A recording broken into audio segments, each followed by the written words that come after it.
और समर्थ की शादी और दोनों परिवारों की दुश्मनी की तार आपस में जोड़ने की कोशिश कर रही थी कि अचानक वहां भैरव आ गया और उसने उसके हाथ से वो लेटर्स छीन लिए। मतलब तुम्हें भी पता है कि सालों पहले क्या हुआ था? यहाँ सिर्फ मैं ही हूँ जिसे कुछ नहीं पता। वाह, मेरी बात ध्यान से सुनो, मुझे सब कुछ जानना है। जब इन दोनों की शादी हो चुकी है तो फिर वो सूरज राम्या का पति कैसे बना? दोनों परिवारों और गांव के बीच दुश्मनी क्यों है? और ये दोनों तो प्यार करते थे ना, बल्कि सबके खिलाफ जाकर शादी कर चुके थे, तो इनके बीच ये दुश्मनी कैसे हो गई? बोलो, तुम्हें सब कुछ पता है ना? हाँ, मुझे सब पता है। बस इतना जान लो कि पुराने मुर्दे उखाड़ने से सिर्फ बदबू और गंदगी फैलती है, उससे किसी को कुछ हासिल नहीं होता। मैं तुम्हें यहाँ इन सब बातों से दूर लेकर आया हूँ और तुम उन सब में वापस से कूदना चाह रही हो। लेकिन मुझे जानना है, वो सब कुछ जानना है जो तुमको पता है। अचानक भैरव ने गुस्से में यति की ओर अपने कदम बढ़ा दिए। और क्या करोगी जानकर? सब ठीक कर दोगी? क्या होगा तुम्हारे सच जानने से? सब कुछ बदल जाएगा। 23-24 साल की तुम्हारी जो ये उम्र है ना, इससे भी कई ज्यादा सालों से इनकी दुश्मनी है। जब तुम पैदा हुई होगी तब तक तो शायद मैंने कईयों की जान ले ली थी। तुम सब जानते हो, मुझे भी जानना है। राम्या और बड़े भैया की शादी के बाद क्या हुआ? आखिर कौन सी दुश्मनी है जो आज तक खत्म नहीं हुई? और मेरा बड़ा भाई मेरी ही जान क्यों लेना चाहता है? फिलहाल के लिए बस इतना जान लो कि तुम्हारे बड़े भाई का जो एक हाथ है वो मैंने ही सलामत छोड़ा था, वरना उस दिन मैंने उसके दोनों ही हाथों को उखाड़ दिया होता। लगता है कि तुम्हें यहाँ लाना बेकार गया, क्योंकि तुम्हें तो बस उन्हीं उलझनों में उलझना है जिससे तुम्हें ही तकलीफ होती है। यति ने हमेशा ही अंकुश को एक हाथ के ही देखा था। उसे बस इतना पता था कि अंकुश के साथ कोई हादसा हुआ था, लेकिन अब जब उसे पता चला कि भैरव ही वो शख्स था जिसने अंकुश के साथ ये किया था, तो वो भैरव से और भी ज्यादा सहम गई। मैं ये जान सकती हूँ कि तुमने ऐसा क्यों किया था उस समय? मतलब वो हाथ? मुझे बस ये हुक्म दिया गया था कि समर्थ को सही सलामत वापस लाना है, फिर चाहे जैसे भी हो। रास्ते में आने वाले और मुसीबत बनने वाले हर शख्स को मिटा देना है। मैं बस अपना काम कर रहा था। अगर किसी दिन तुम्हें ये हुक्म मिला कि यति को जान से मार दो तो? तुम्हें क्या लगता है कि मैं क्या करूंगा? तुम नहीं बताओगे कि सच क्या है? सही वक्त आने तक बिल्कुल भी नहीं। क्या तुम यहाँ घूमने के लिए चलोगी? कितना भी छुपा लूं, मैं जानकर ही रहूंगी। यति के उतरे हुए चेहरे को देखकर भैरव ने उसके हाथ को खींचते हुए उस जगह से हटा दिया। चलो मेरे साथ, तुम्हें कुछ दिखाता हूँ। भैरव यति को घर के सामने पहाड़ी तक ले गया। यति वहां फैली हुई धुंध को देखने लगी। फिर उसने मुंह बनाते हुए भैरव की ओर देखा। क्या देखूं यहाँ? इतनी धुंध में क्या ही दिखेगा? धूप भी हल्की सी ही खुली है और यहाँ कितनी ठंड है। मैं वापस जा रही हूँ। यति वापस घर की ओर जाने लगी। अचानक भैरव ने यति के हाथ को पकड़ते हुए उसे अपने सामने खड़ा किया और खुद उसके पीछे खड़ा होकर उसके कंधों को अपने हाथों से जकड़ लिया। यति माथे पर शिकन लिए अपने सामने की ओर देख ही रही थी कि तभी एक ठंडी हवा का झोंका आया, जिससे सामने फैली हुई वो सारी धुंध एकदम से छट गई। सामने का नजारा इतना ज्यादा सुंदर था कि उसे लफ्जों में बयां कर पाना भी मुश्किल था। उस पहाड़ी पर फूलों की खेती फैली हुई थी, जहां लगभग सभी तरह के फूल दिख रहे थे। हवा के झोंकों से वो सारे ही फूलों के खेत लहलहा रहे थे और उनकी खुशबू उस जगह को महका रही थी। आसपास बहुत सारी हरियाली थी और साथ ही उन खेतों में काम करने वाले कुछ मजदूर भी आसपास नजर आ रहे थे। सोचा भी नहीं था कि इतना ज्यादा खूबसूरत होगा। ऐसा लग रहा है कि इसे अपनी आंखों में भर लूं। जहां एक और यति की नजर सामने के नजारे को देख रही थी, वहीं दूसरी ओर भैरव की नजर यति पर थी। भैरव ने भी धीरे से कहा, हाँ, मुझे भी ऐसा लग रहा है कि इसे इतना ज्यादा देखूं कि हमेशा के लिए ये मेरी आंखों में बस जाए। उस ठंडी सी पहाड़ी पर से नीचे इन फूलों की खेती को देखना एक अलग ही दिलकश नजारा था। जब वहां चल रही ठंडी हवा का झोंका उन दोनों से टकराया तो भैरव ने यति को ठंड से बचाने के लिए उसे पहने हुए ओवरकोट से ढक लिया। भैरव के ऐसा करने पर यति वहीं बर्फ सी जम गई। भैरव का अचानक ही उसके इतने करीब आना और अनजाने में ही अपने दोनों बाहों के बीच में उसे अपने ओवरकोट से ढक लेना यति के लिए बिल्कुल सोच से परे था। उसकी धड़कनें तेज हो गई थी। थोड़ी थोड़ी देर पर ऐसी ही हवा के झोंके उन फूलों पर से धुंध को हटाते रहते हैं। ये देखने में सुंदर है। मैं सुबह से देख रहा हूं, मुझे तो बहुत अच्छा लगा। और तुम्हें? यति भैरव के इस सवाल का जवाब दे ही नहीं पाई। इस वक्त उसका सारा ध्यान भैरव और उसकी उस हरकत पर था। कुछ ही पलों में धुंध ने वापस से उस पूरी पहाड़ी को ढक लिया। कुछ सेकंड्स के बाद यति अपने होश में आई। सुनो, ये तुमने अभी अभी क्या किया?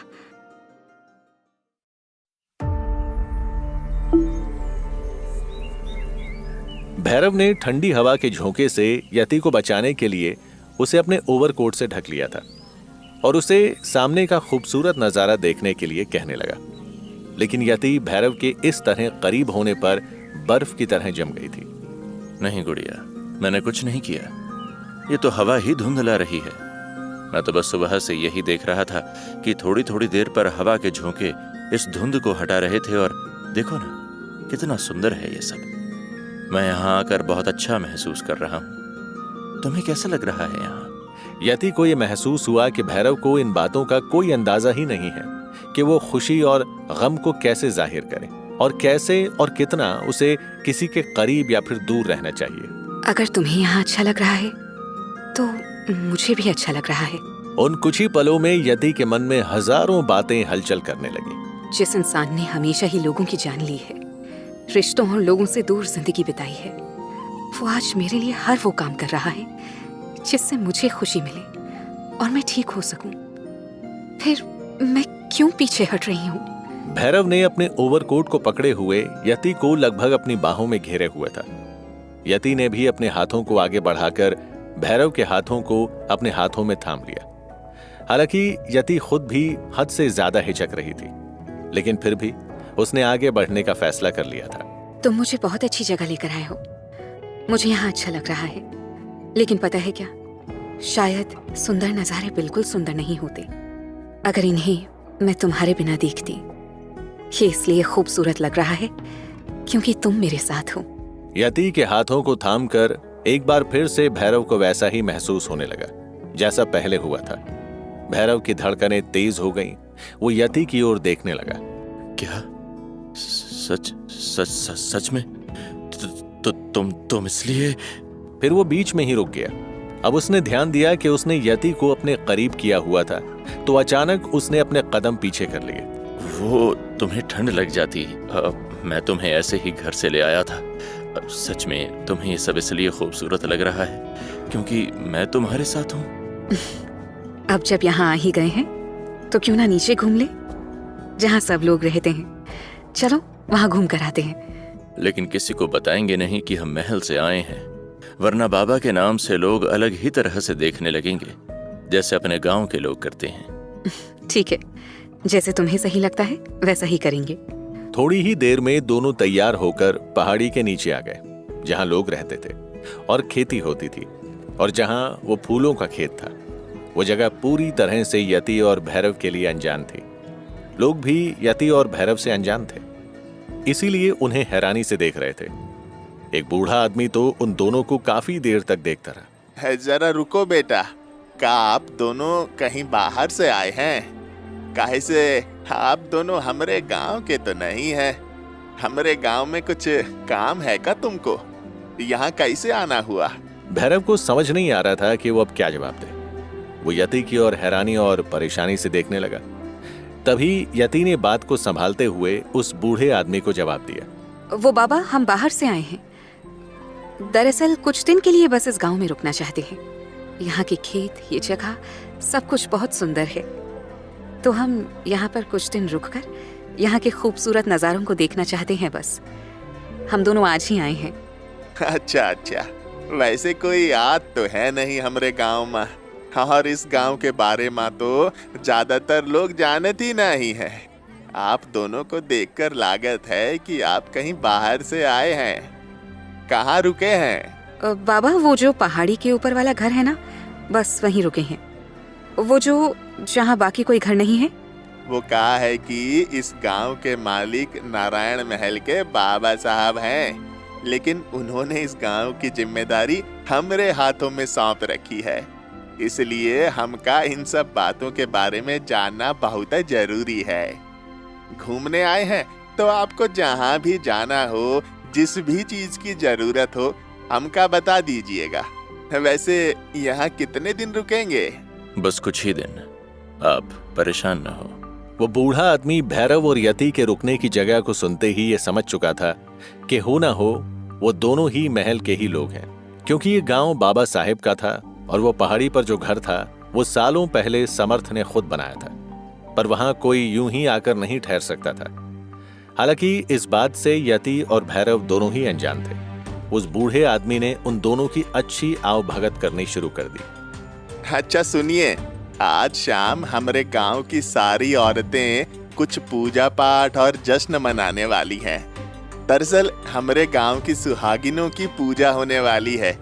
ये पूरा हफ्ता अगर आप लोग यहाँ पर रुककर ये पूजा का हिस्सा बनेंगे तो हम अपने आप को बहुत खुश नसीब समझेंगे कि बाहर से आए मेहमानों ने हमारी पूजा में शामिल होकर हमारा मान बढ़ाया। इसलिए आप दोनों को भी हम बुलावा देते हैं। शाम को पूजा का पहला दिन है, इसलिए आप दोनों जरूर आइएगा। आइए, हम आपका अपनी पत्नी से मिलवाए देते हैं। पूजा का नाम सुनते ही भैरव के चेहरे पर खुशी झलकने लगी थी। मतलब मैं पूजा करूंगा, आप ऐसा कह रहे हैं? यति भैरव की खुशी को समझ सकती थी। भैरव की मासूमियत और एक्साइटमेंट देख यति के चेहरे पर मुस्कान आ गई। हाँ, काहे नहीं, लेकिन पूजा तो सुहागिन औरतें करती हैं, तो हम और आप पूजा कैसे कर सकते हैं? हाँ, लेकिन मंदिर में औरतों के साथ पूजा में शामिल होकर साथ में खड़े रह सकते हैं। उस बूढ़े आदमी ने अपनी पत्नी से यति को मिलवाते हुए उसे सब कुछ समझा दिया और फिर भैरव को अपने साथ लेकर जाने लगा। आप हमरे साथ आइए। वो जगह देख रहे हैं ना आप, हम आपको कुछ जगहों के बारे में बताए देते हैं, जिससे आपको यहाँ पर घूमने और यहाँ के बारे में जानने का मौका मिलेगा। इधर उस आदमी की पत्नी यति को अपने साथ ले जाते हुए उससे कहने लगी, हमका यहाँ सब लोग चकोरी काकी कहते हैं। अरे तुम तो बहुत सुंदर हो बिटिया, तुम दोनों की जोड़ी भी बहुत सुंदर है। कहाँ से आई हो बिटिया? हम दोनों यहीं पास के गांव से आए हैं। हम दोनों की अभी जल्दी ही शादी हुई है, बस घूमने आए थे। हम पहाड़ी के ऊपर वाले घर पर रुके हैं। बाहर काका ने बताया कि यहाँ पूजा होने वाली है। हाँ, ये पूजा पूरे 7 दिनों की पूजा है। इसमें सारी सुहागन औरतें अपने पति के लिए व्रत रखती हैं और शाम को उनके हाथों से खाना खाकर व्रत खोलती हैं।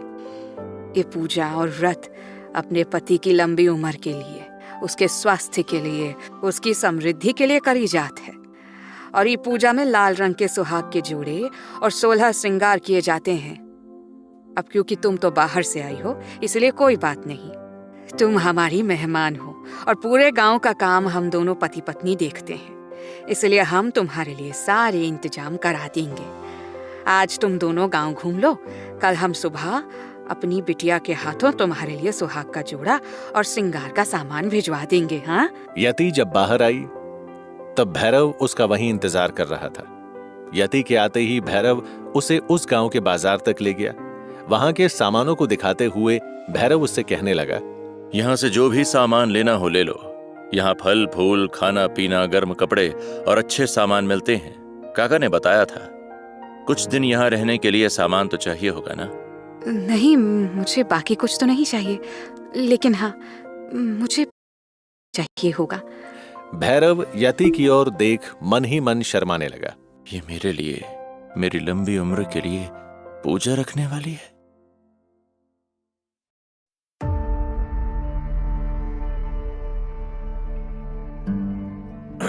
तो तुम मेरे लिए व्रत रखोगी? हाँ, अब शादी तुमसे हुई है तो व्रत भी तो तुम्हारे लिए ही रखूंगी ना। अरे लेकिन इसकी क्या जरूरत है? तुम्हारी तबीयत भी ठीक नहीं है तो। ठीक है, फिर रहने देती हूँ। अब तुम इतना ही कह रहे हो तो फिर मेरी लंबी उम्र मतलब हाँ, तुम फिक्र मत करो, तुम आराम करने पर ध्यान दो। लेकिन मैं ये पूजा करना चाहती हूँ और मैं ये पूजा जरूर करूंगी। ठीक है, अगर पूजा करना ही चाहती हो तो ये थोड़े से पैसे रख लो और जाओ ले लो जो भी चाहिए। यति ने पैसे लिए और चकोरी काकी ने जो भी सामान बताया था वो देखने लगी। भैरव यति को सामान लेते हुए देख रहा था। थोड़ी ही देर में यति जब वापस आई तो उसने देखा कि भैरव अपने हाथों में कुछ सामान लिए उसके सामने खड़ा था। मैंने अपना सामान ले लिया है, लेकिन ये तुमने क्या खरीदा है? भैरव ने यति के पास आते हुए जल्दी से सामान दिखाना शुरू कर दिया। मैंने भी ये सामान लिया है। तुम मेरी लंबी उम्र के लिए व्रत रखोगी तो मुझे भी तुम्हारी लंबी उम्र के लिए व्रत रखना पड़ेगा ना। तुम इतनी छोटी होने के बाद भी मेरे लिए कल पूजा करोगी, तो मैं तुमसे इतना बड़े होने के बाद भी कैसे ना करूं पूजा? अरे तुम शायद समझे नहीं ठीक से। ये व्रत सुहागन रखती है अपने पति के लिए। तुम कैसे रखोगे इसे? लोग हंसेंगे तुम पर। भैरव एकदम से थोड़ी देर तक शांत हो गया और कुछ सोचने लगा। फिर अचानक ही उसने मासूमियत से कहा, लेकिन शादी तो मैंने और तुमने, मतलब हम दोनों ने एक साथ की थी ना, तो सुहागन तुम अकेली कैसे हुई? मैंने तुमसे और तुमने मुझसे शादी की। हमने साथ में फेरे लिए और हमने तो 2-2 बार शादी की। फिर तो ये व्रत मेरे लिए भी रखना जरूरी हुआ ना, क्योंकि अकेले मेरी उम्र बढ़ाकर मैं क्या करूंगा जिसमें तुम्हारा साथ नहीं होगा। एक अरसा मैं अकेला रहा हूं, अब उस लंबी उम्र का क्या करूंगा मैं जहां तुम नहीं होगी। इसलिए इस लंबी उम्र में साथ देने के लिए तुम्हारी भी तो उम्र लंबी करनी पड़ेगी ना मुझे। यति के समझाने पर भी भैरव ने जिद पकड़ी हुई थी कि उसे भी व्रत रखना है। भैरव की बात का यति के पास कोई जवाब नहीं था। वो खामोशी से भैरव को देख रही थी, लेकिन अंदर ही अंदर उसे अच्छा लग रहा था। उसके मन में भैरव के लिए अजीब से ख्याल आ रहे थे। आखिर कोई ऐसी बातें कैसे कर सकता है, वो भी मेरे लिए? ये तो सच है कि तुम्हें दुनियादारी की समझ नहीं है, लेकिन अब ऐसा लगता है कि यह अच्छी बात है। कोई तो इस दुनिया में मेरे लिए बना है जो बिल्कुल साफ नियत का है। भैरव और यति एक दूसरे से जो भी बातें कर रहे थे वो सिर्फ उन दोनों के बीच ही नहीं थी, क्योंकि वो जगह काफी छोटी थी और बाजार में आसपास काफी लोग और दुकानदार मौजूद थे जो यति और भैरव की बातों को सुन रहे थे। पास ही बैठी एक फूल बेचने वाली लड़की भी ये बातें ध्यान से सुन रही थी। हाय दीदी, आपके पति तो कितने अच्छे हैं। एक ई है जो आपके लिए व्रत रखना चाहते हैं और आपका साथ हमेशा के लिए चाहत है, और एक हमारे पति हैं जिनको सिर्फ खाने पीने और घर के काम करवाने के लिए ही हमारी याद आवत है। आप तो बहुत ही भाग्यशाली हो दीदी। यति और भैरव एकदम से हैरान हो गए कि वहां मौजूद लगभग आधे से ज्यादा लोगों ने उन दोनों की बातें सुन ली थी। उसी फूल वाली के पास फलों की दुकान लगाए हुए एक लड़के ने जवाब देते हुए कहा, अरे गांव में आए मेहमानों के सामने भी तुम हमारी बुराइयां करते नहीं थक रही। इतना तो चाहत है तुमका कि तुम्हें हर वक्त देखते रहने के लिए ही तुम्हारे सामने ही दुकान लगाए रखते हैं, फिर भी ये शिकायत करे जा रही हो तुम। अरे चलो चलो, देखने के लिए या फिर हमारे ऊपर नजर लगाने के लिए दुकान लगाए हो इधर? यति उन दोनों की बातें सुनकर मुस्कुरा रही थी, लेकिन भैरव को कुछ समझ में नहीं आ रहा था। नहीं सुनिए, आप लोग झगड़िए मत। अरे नहीं भैया, हम झगड़ नहीं रहे हैं। ये हमारी घरवाली है, का झगड़ा भी हमरे लिए प्यार से कम नहीं है। ये कैसा प्यार है? इसे झगड़ा नहीं कहते, ये दोनों बस आपस में एक दूसरे को छेड़ रहे हैं। चलो हम चलते हैं अब। यति और भैरव वापस पहाड़ी वाले घर पर आ गए। दोनों ने देखा कि घर के बाहर बहुत सारा सामान रखा हुआ था और वो बूढ़ा आदमी जो गांव में मिला था वो वहीं बैठा हुआ था। यति और भैरव जल्दी से उसके पास गए। उन्हें देख उस बूढ़े आदमी ने हाथ जोड़ लिए। हमका अंदाजा है मालिक कि आप दोनों कौन हैं। आप लोग महल से ही आए हैं, वरना तो इस बंद जगह पर कोई यूं ही नहीं रहने आएगा। काहे से ये घर और ये जगह बाबा साहब की है, लेकिन शायद आप लोग इन सब के बारे में किसी का कुछ बताना नहीं चाहत हो। तो मालिक आप फिक्र मत करिएगा, हम और हमारी पत्नी किसी का कुछ नहीं बताएंगे। ये थोड़ा बहुत सामान लाए हैं हम। इसमें ये घर में रहने के लिए जरूरत का थोड़ा सामान है और बहू रानी के लिए सुहाग के जोड़े और पूजा का सामान है। कल सुबह से पूजा शुरू होगी, आप लोग वक्त पर आ जाना नीचे। अरे काका, आप परेशान क्यों हुए? इतना बोझ न डालिए खुद पर। हम दोनों बस शांति से कुछ दिन यहाँ रहना चाहते हैं। आपका शुक्रिया, आपने हमारी बात को समझा। जब वो बूढ़ा आदमी वहां से चला गया तो यति घर के अंदर जाने लगी, लेकिन भैरव वहीं घर के बाहर बैठ गया। ठंडी हवाएं चल रही थीं और भैरव खामोशी से आसमां की ओर देख रहा था। यति घर के अंदर से उसे देख रही थी। तो और कितने दिन घर के अंदर नहीं रहोगी? मतलब मैं कुछ समझा नहीं। रहता तो हूँ घर पर। तुम रात भर बाहर ही रहते हो घर के। तुम्हें लगता है कि मैं ध्यान नहीं देती? तुम पूरी रात घर के बाहर ही बैठे रहते हो। घर के अंदर आने से परहेज है या फिर मेरे साथ रहने से परहेज करते हो? ना ही मुझे घर में रुकने से परहेज है और ना ही तुमसे। मैं बस तुम्हारे लिए हिचकिचाहट की वजह नहीं बनना चाहता। जानता हूँ कि तुम पहले ही मुझसे और इस रिश्ते से बिना मर्जी की जुड़ी हो। ऐसे में तुम्हारे लिए उठना बैठना, सोना या फिर घर के अंदर आराम करना, इन सब में मैं बाधा नहीं बनना चाहता। जिस दिन तुम मुझसे हिचकिचाना बंद कर दोगी या फिर जिस दिन हम दोनों के बीच सब ठीक होने लगेगा, उस दिन तुम्हारे इस सवाल को खत्म कर दूंगा। अगली सुबह भैरव को पूजा में जाने की जल्दी थी, तो वो बाहर यति का इंतजार कर रहा था और उससे बार बार सवाल पर सवाल किए जा रहा था। हम कब जाएंगे पूजा में? हमें पक्का देर तो नहीं होगी ना? यति तैयार होते हुए अंदर से भैरव को जवाब दे रही थी। ये तुमने 27वीं बार मुझसे पूछा है। नहीं होगी देर हमें, मुझे तैयार तो हो जाने दो। लेकिन और कितना तैयार होगी तुम? पूजा खत्म हो गई तो? अरे नहाने में तैयार होने में वक्त तो लगता ही है ना। और अभी तो जैसे काकी ने कहा था वैसे मैं तैयार भी नहीं हुई हूँ। तो सामान बांध लो ना, वहीं तैयार हो जाना जैसे बाकी सब तैयार होंगे। यति के सामने श्रृंगार के सारे सामान रखे हुए थे, लेकिन यति भैरव के सवालों से परेशान हो गई थी। उसे भैरव की बेचैनी देखकर हंसी भी आ रही थी।